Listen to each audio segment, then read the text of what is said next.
Inilah alasan kenapa anak muda tantrum. Halo Sobat Abundas, pernah nggak sih si kecil itu tiba-tiba nangis kencang, terus teriak, bahkan guling-guling di lantai karena hal yang sepele. Pernah nggak? Terus mau pakai baju biru tapi nggak boleh, atau karena es krim jatuh sedikit. Ya, itulah yang disebut tantrum. Banyak orang tua panik, kesal, bahkan malu. Tapi sebenarnya tantrum itu wajar, apalagi di usia balita. Tapi kenapa sih anak itu bisa gampang banget tantrum?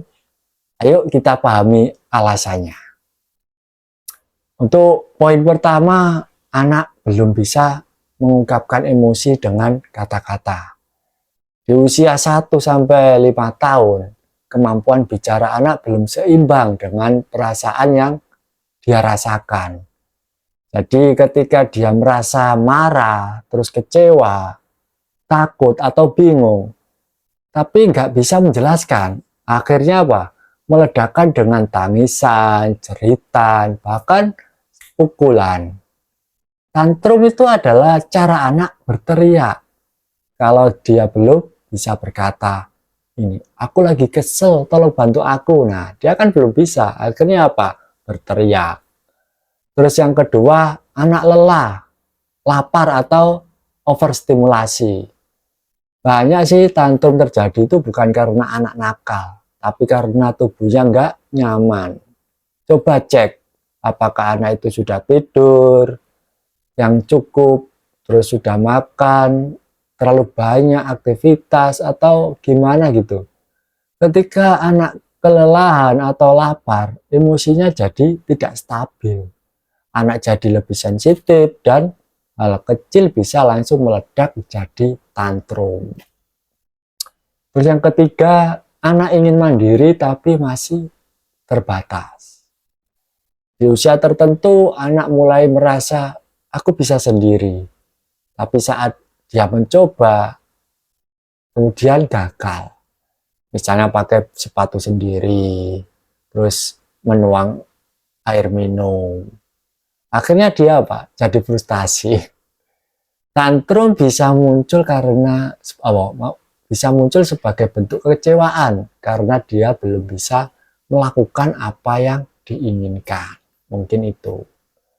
Terus yang keempat, respon orang tua yang tidak konsisten. Mungkin hari ini anak dilarang jajan, lalu besok diperbolehkan. Anak kan jadi bingung.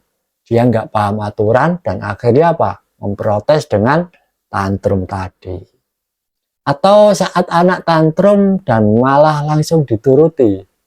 Anak belajar, oh kalau aku nangis, aku bisa dapat sesuatu. Atau aku dapat yang aku mau. Tanpa sadar, tantrum jadi alat untuk mengatur orang tuanya. Awas lo bunda itu, bahaya itu. Terus yang kelima, anak sedang belajar menguji batas dan reaksi kita. Kadang anak tantrum itu bukan semata-mata karena ingin sesuatu, tapi karena ingin tahu. Kalau aku begini, ayah bunda bakal ngapain ya? Anak sedang belajar soal emosi dan aturan. Disinilah pentingnya kita memberi reaksi yang tenang, tidak ikut meledak, dan tetap konsisten. Oke Sobat Abundas, tantrum bukan tanda anak nakal. Itu tanda dia butuh bantuan untuk memahami, terus mengelola emosinya. Yang anak butuhkan tuh bukan dimarahi, tapi dipahami. Ayo bantu anak belajar mengenali emosinya dengan sabar. Terus peluk saat ia itu meledak-ledak. Dan beri contoh bagaimana cara menenangkan diri. Karena anak yang dimengerti akan lebih mudah diajak mengerti. Karena anak yang dimengerti akan mudah diajak untuk mengerti. Oke Sobat Abundas, mungkin itu dari saya. Sampai jumpa di video berikutnya. Salam Abundas, Ayah Bunda cerdas.